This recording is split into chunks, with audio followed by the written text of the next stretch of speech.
Have you ever wondered how intelligence agencies train their operatives to absorb massive amounts of information at lightning speed? How do spies memorize complex details under pressure and recall them with pinpoint accuracy?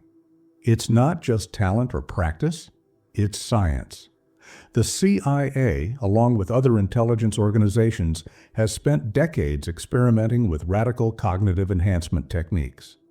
Some of these methods were ethical, while others crossed the line. But buried within these covert projects lies something valuable: hacks that can help us train our brains for faster learning, sharper memory, and unstoppable focus.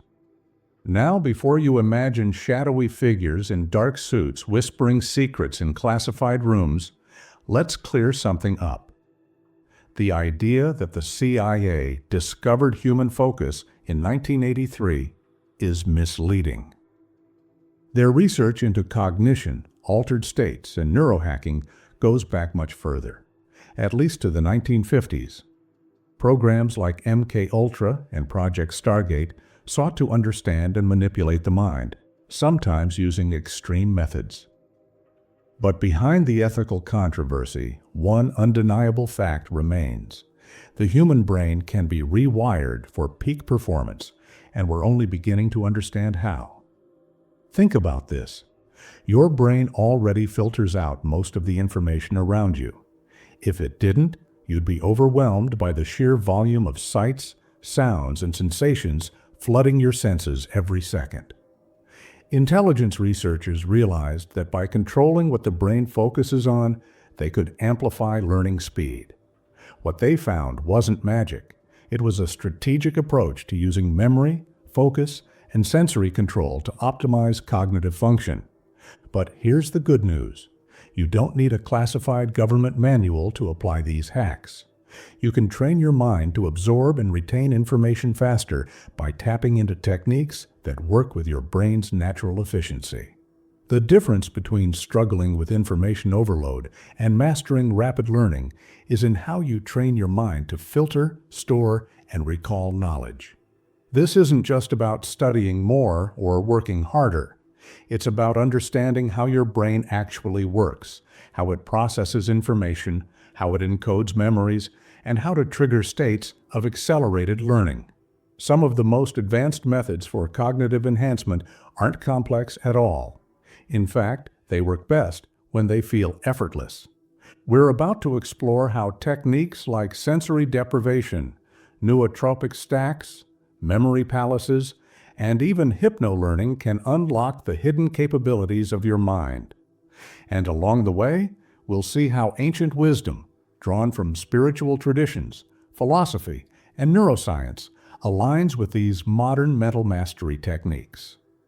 Because the truth is, intelligence agencies didn't invent these methods. They rediscovered them.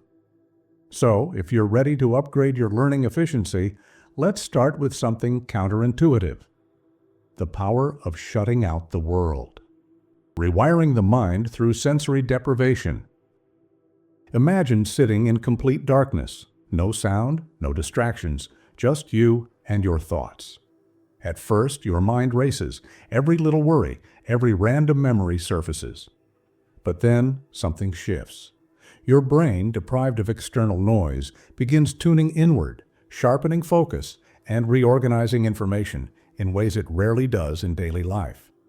This is the foundation of sensory deprivation, a tool intelligence agencies studied not just for interrogation, but for its surprising ability to heighten mental performance. The brain is designed to process vast amounts of sensory data at all times, filtering what's important and discarding the rest. But when external stimuli are removed, something fascinating happens. The mind stops being reactive and enters a highly efficient, self-organizing state. Intelligence programs discovered that controlled isolation, far from breaking a person, could actually enhance memory retention, problem-solving, and cognitive clarity. Carl Jung, one of the greatest minds in psychology, believed that isolation forces the psyche to confront its shadow, the hidden subconscious layers of the self. Most people avoid this process because it feels uncomfortable at first. But those who push through find something remarkable: clarity. In sensory deprivation, your brain isn't idle. It's reconfiguring, rewiring, and restructuring information in ways that lead to enhanced learning. Ancient spiritual traditions understood this long before intelligence agencies experimented with it. The Quran 94 states, "We have certainly created man into hardship." This isn't just about physical struggle, it speaks to the idea that adversity, including controlled solitude, can refine and strengthen the mind.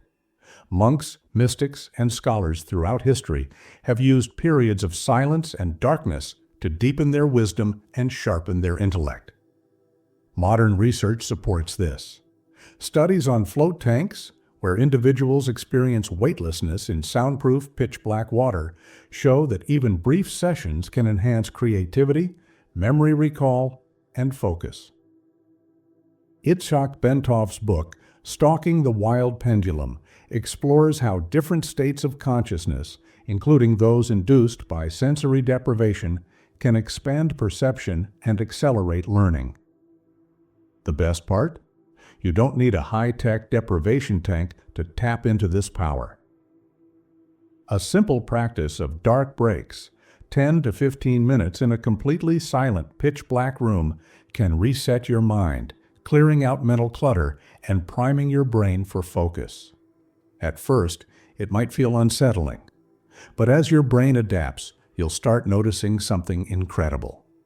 A sharper, more focused mind that absorbs and retains information faster than ever before. And if darkness can enhance learning, what happens when we introduce the right kind of chemical fuel? That's where nootropic stacks come in. The CIA's misadventure and a modern nootropic alternative. In the 1950s and 60s, the CIA was obsessed with unlocking the hidden potential of the human mind. Their most infamous experiments revolved around LSD, an unpredictable hallucinogen they believed could enhance cognition, manipulate perception, and even control thoughts. But what they actually discovered was something entirely different. Chemical shortcuts to brain enhancement are rarely stable or reliable. LSD didn't turn agents into superlearners. More often than not, it led to paranoia, confusion, and unpredictable behavior. But these failed experiments weren't entirely without value. They revealed a crucial insight. Certain compounds can temporarily boost cognitive function, but only when used responsibly and with an understanding of how the brain works. Enter nootropics, natural and synthetic compounds that support brain function, enhance focus, and improve memory retention without the chaos of psychedelics. Unlike LSD, which disrupts perception, the right nootropic stack works with the brain's natural chemistry, enhancing focus and learning efficiency in a controlled, predictable way. Bob Proctor, known for his teachings on mental conditioning, emphasized the power of deliberate programming over quick fixes. He believed that real transformation comes from consistent, strategic mental exercises, not from external substances alone. The same principle applies to nootropics. They are tools, not magic pills. This aligns with Romans 12:2. Be transformed by the renewing of your mind. The right approach to cognitive enhancement isn't about forcing a shift in perception, but about training the brain to operate at a higher level through ethical and sustainable methods. One of the most effective nootropic combinations? L-theanine with caffeine plus lion's mane. L-theanine smooths out caffeine's stimulating effects, preventing jitters while enhancing sustained attention. Lion's mane, a natural mushroom, has been shown to support neuroplasticity, helping the brain form new neural connections more effectively. This combination doesn't just create short-term focus, it helps build long-term cognitive resilience.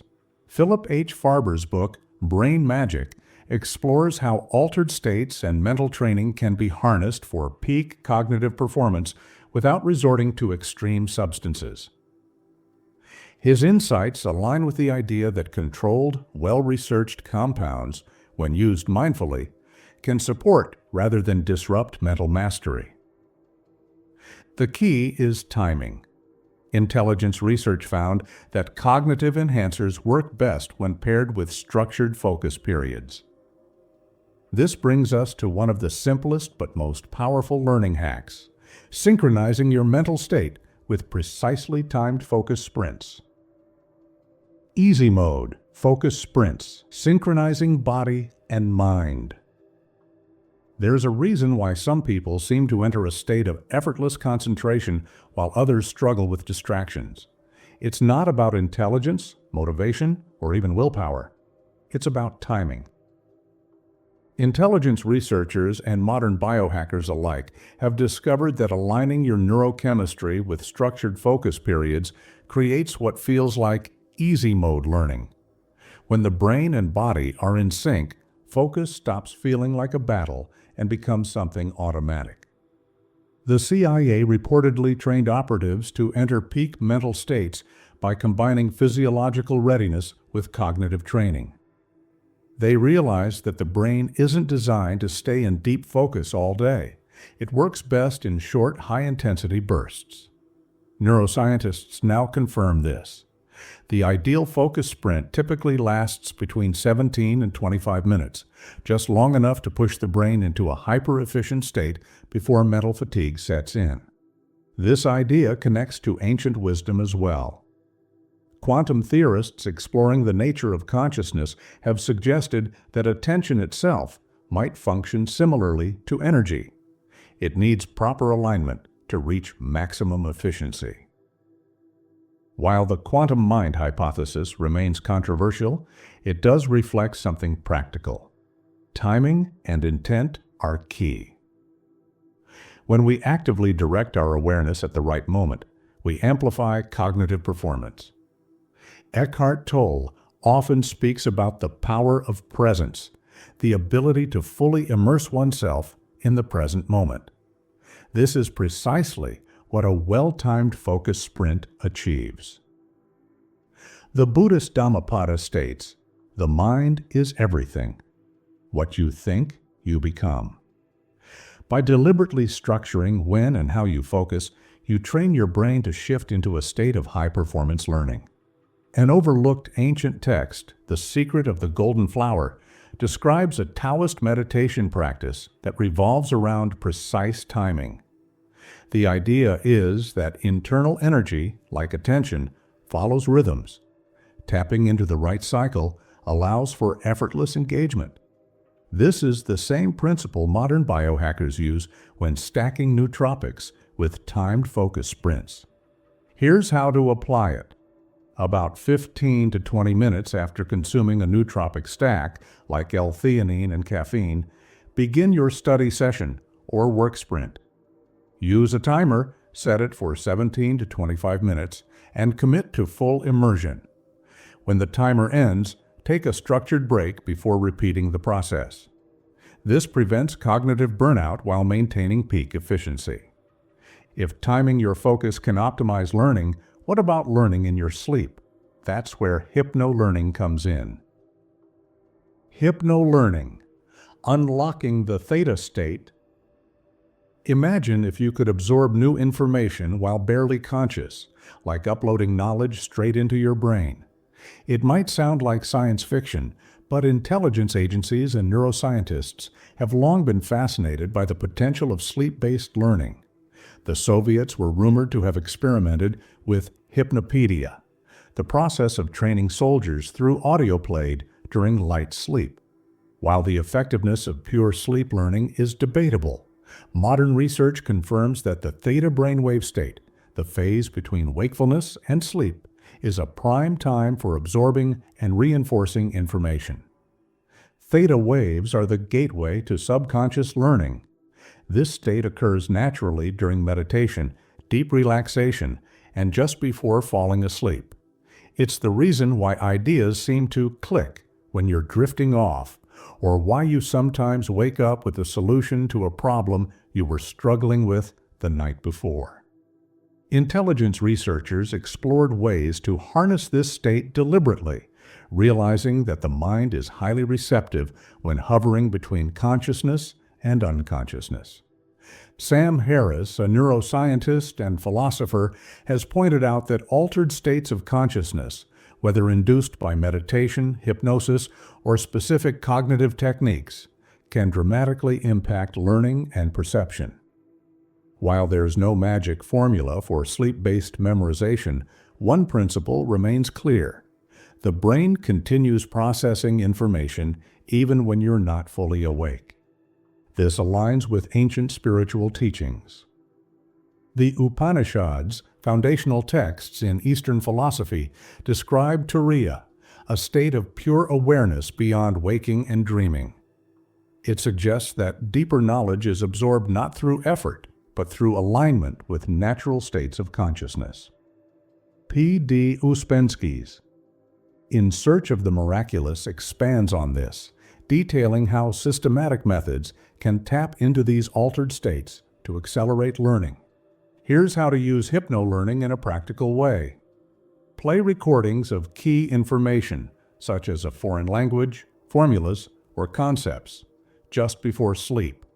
Layer this with binaural beats tuned to theta frequencies approximately 4 Hz to enhance receptivity. The most important part? Introduce a unique cue during the session, such as snapping your fingers or hearing a specific chime.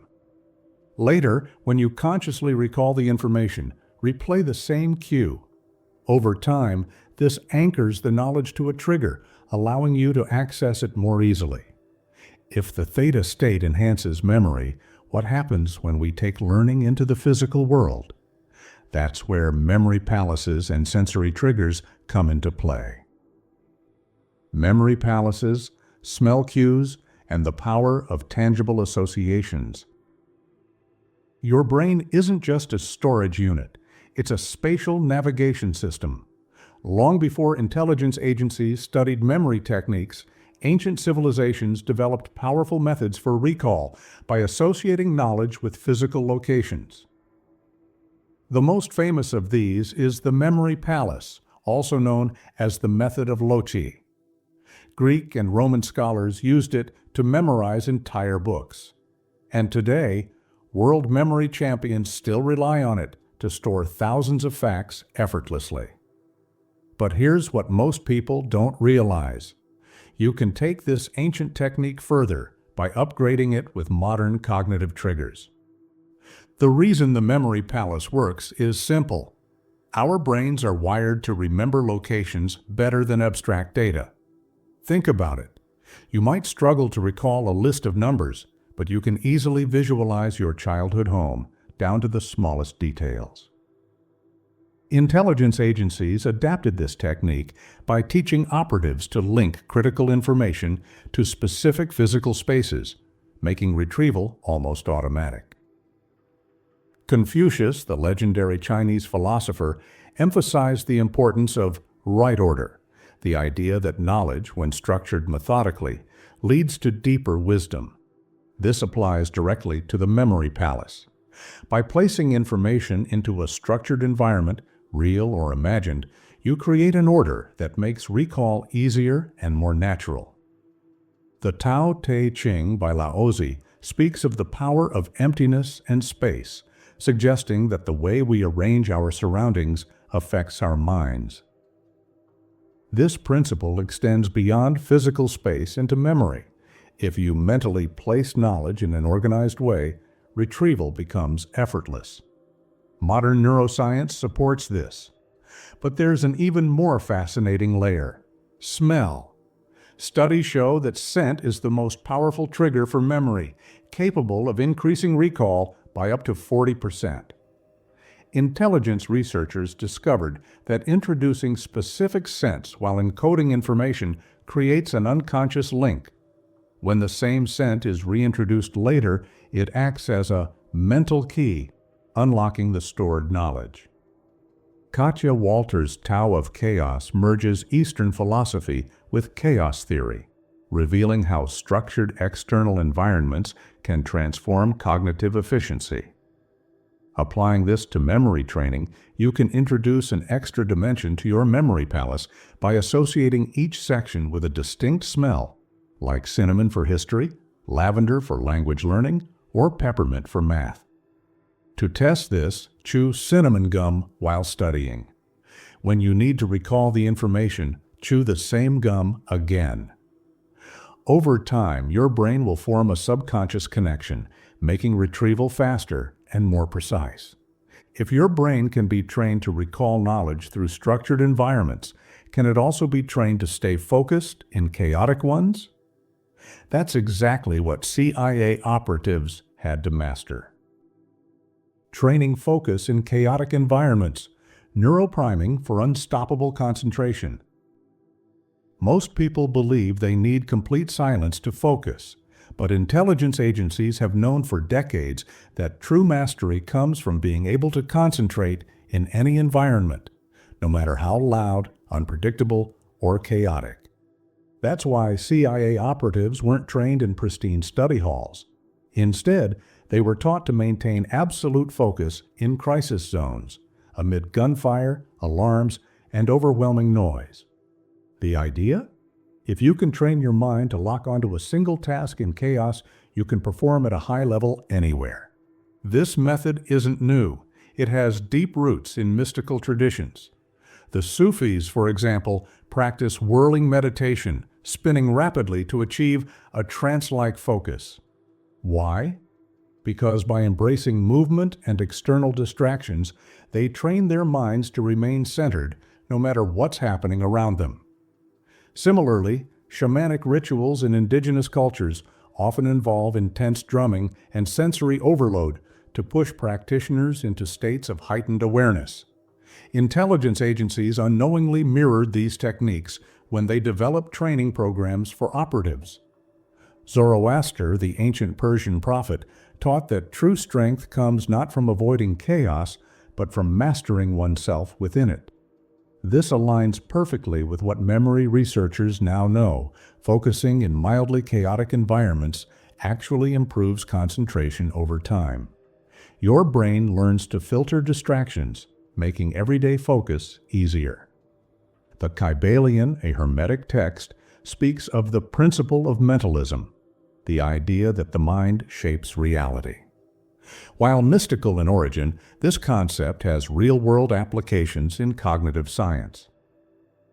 When you train your brain to tune out chaos, you program yourself to stay laser-focused in any situation, from a noisy cafe to a high-stakes work presentation. Matthias Alexander's Man's Supreme Inheritance explores how posture, environment, and mental state interact. His findings support what modern neuroscience suggests. Controlled exposure to distractions builds long-term resilience. So, how can you apply this? Start small. Work in a coffee shop with moderate noise. Once you adjust, add another distraction, perhaps background music with lyrics. Then, introduce random interruptions, like a timer that beeps unpredictably. Over time, your brain rewires itself to stay locked in, no matter the surrounding noise. The ability to focus anywhere is a mental superpower. But to make focus effortless, we need to work with the brain's natural tendencies, not against them. That's where understanding how the brain seeks efficiency becomes a game changer. Corpus Hermeticum. Insights. Accessing the mind's inner sanctum. Most people think of the brain as lazy, but that's not the right way to look at it. The brain isn't lazy, it's efficient. It constantly looks for the easiest way to complete a task, conserving energy whenever possible. Intelligence agencies recognized this, which is why they didn't train operatives to simply push through mental fatigue. Instead, they studied ways to redirect the brain's natural efficiency toward accelerated learning and higher-order thinking. David Hume, the Scottish philosopher, argued that human nature is driven by habit and inclination, That is, we don't just think rationally, we follow the path of least resistance. The secret to cognitive enhancement isn't to force discipline unnaturally, but to make learning the easiest path for the brain. If you can align mental effort with the brain's natural tendency to seek efficiency, you unlock effortless mastery. The Corpus Hermeticum, an ancient philosophical text, describes how the divine spark of the mind can be activated through focused awareness. This aligns with modern cognitive science, which suggests that when learning is structured in intuitive, habit-based ways, it stops feeling like work and becomes something automatic. The goal isn't to force knowledge into your mind, but to reshape your environment so that learning and memory occur naturally. Geshe Michael Roach's The Diamond Cutter explains this principle in a different way. He suggests that the way we frame reality determines our experience of it. If we approach learning as difficult, it becomes difficult. But if we design our surroundings and routines to automate focus and recall, we create an effortless flow of knowledge. So, what does this look like in practice? It means redesigning your daily habits so that the default option is always the most productive one. Instead of trying to force yourself to study, place books in areas where you naturally spend time. If you want to develop a new skill, attach it to an existing habit, like listening to a language lesson while brushing your teeth. The idea is simple. Make the productive path the easiest one to take. Once your environment is set up for efficiency, you can begin layering techniques systematically. Intelligence agencies didn't train operatives overnight. They stacked learning methods in stages, a process that mirrors many ancient mystical traditions. This brings us to the next level of mastery, structuring your cognitive training in a way that builds over time. The Life and Teachings of Thoth, Mastering Weekly Protocols. If there's one thing intelligence agencies understood well, it was the power of layered learning. Instead of cramming massive amounts of information all at once, they structured training in progressive stages, each building upon the last. This wasn't just about memory, it was about shaping the mind itself. This idea has deep roots in esoteric traditions. The ancient Egyptian god Thoth, regarded as the master of wisdom and writing, was said to have taught knowledge in stages, revealing deeper truths only when the student was ready. In mystical traditions, this is called the stair-step approach, the gradual unveiling of higher mental faculties through disciplined, stepwise practice. Intelligence training followed a similar principle, breaking advanced learning into phases so that each skill became second nature before moving on to the next. Adi Shankaracharya, one of India's greatest philosophers, taught that consistent, incremental spiritual practice, sadhana, leads to ultimate liberation. The same rule applies to mental mastery. Transformation happens over time, not in a single burst of effort. Kenneth Grant's The Magical Revival explores how repeated rituals compound over time, leading to profound shifts in awareness and cognition. This principle applies perfectly to neurohacking. Instead of applying every learning hack at once, intelligence research suggests stacking them strategically. Here's a proven structure. Week 1, sensory reset, short daily sessions of sensory deprivation, dark breaks, to clear mental clutter and boost focus. Week 2, nootropic stack optimization, experimenting with combinations like L-theanine and caffeine to enhance neuroplasticity.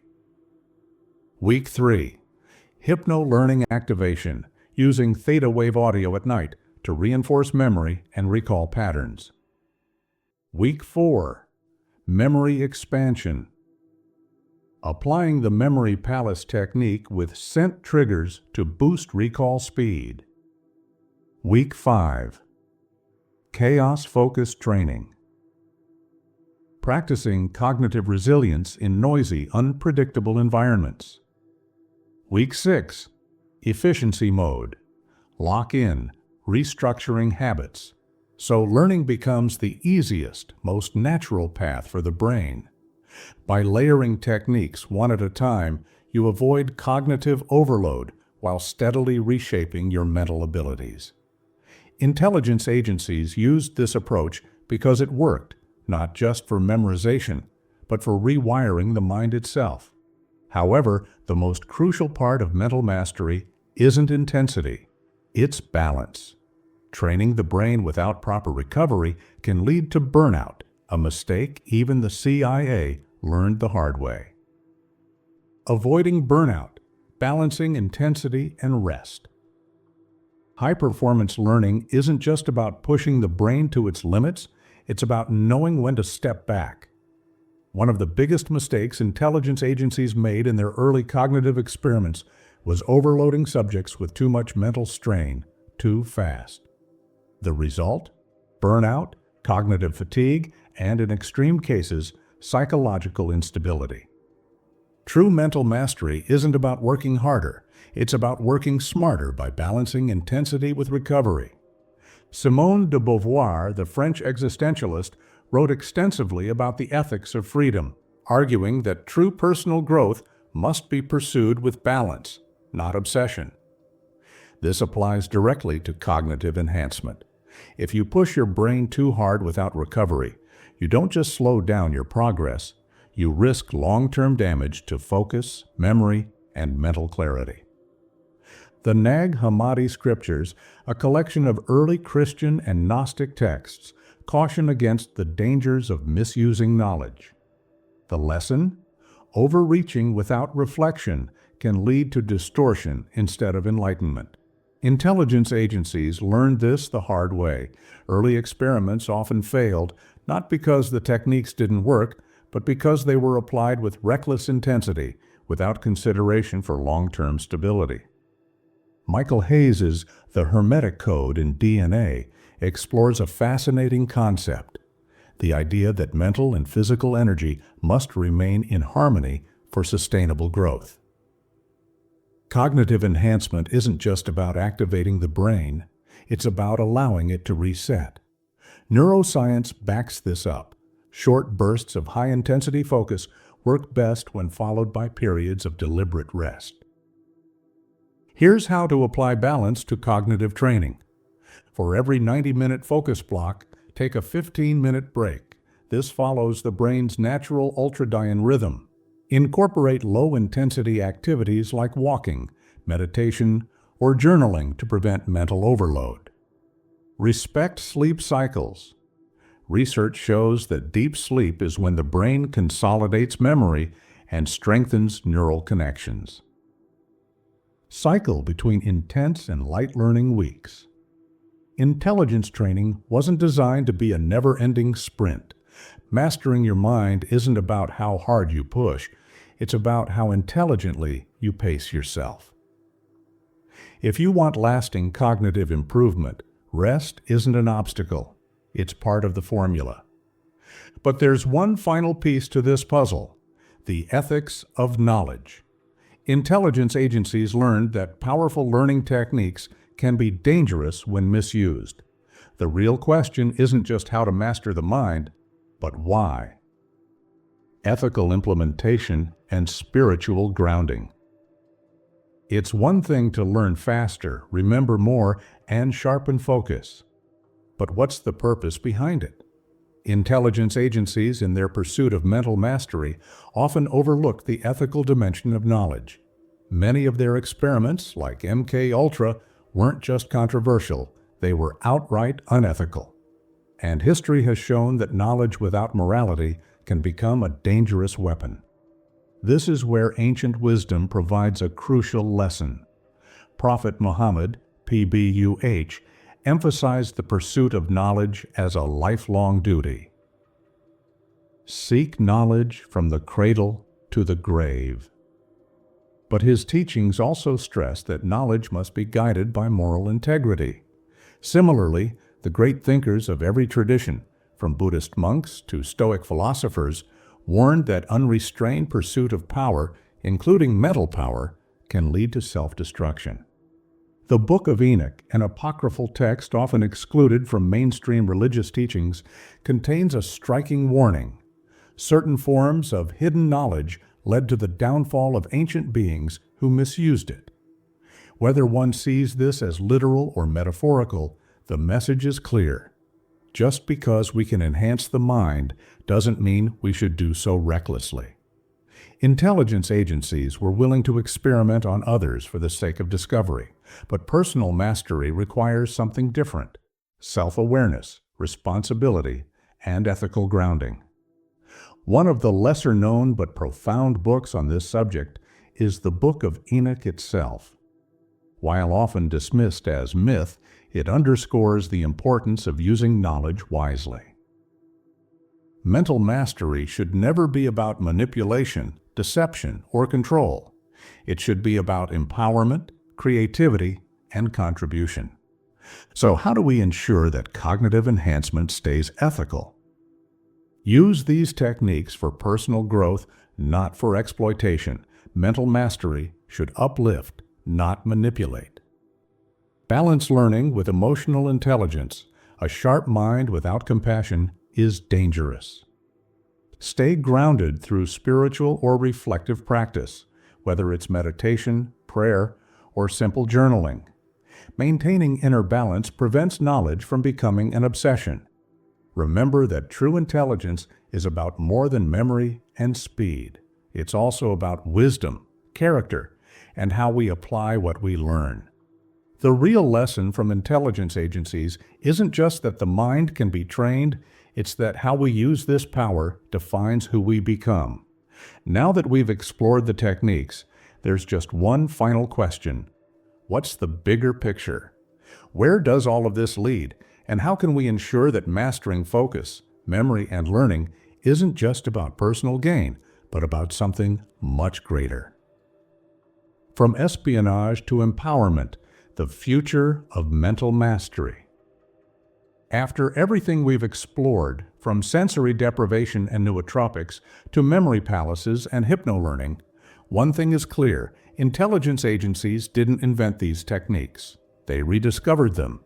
Ancient mystics, philosophers, and scholars had already uncovered the hidden potential of the mind, long before classified research labs began experimenting with cognitive enhancement. The difference? Many of those ancient traditions emphasized wisdom and ethics alongside knowledge, something modern society often forgets. The real takeaway from these mental mastery techniques isn't just about improving memory, speed learning, or focus hacks. It's about evolving beyond spycraft and intelligence experiments and using these methods for something greater. A superior memory means little if it isn't used to deepen understanding. An unbreakable focus is wasted if it's applied only to shallow pursuits. True mental mastery isn't just about learning faster, it's about learning with purpose. This is where spiritual traditions and modern neuroscience align. The Dalai Lama often speaks about the balance between knowledge and compassion, warning that intellectual power without heart leads to an empty life. Intelligence agencies sought to enhance cognitive ability, but without a guiding philosophy, they often misused what they learned. The lesson for us is different. Mastery over the mind should be used not just to achieve more, but to become more. Throughout history, great thinkers, from Aristotle to Einstein, were not just brilliant learners, they were seekers of meaning. They understood that the most valuable knowledge isn't just information, it's wisdom.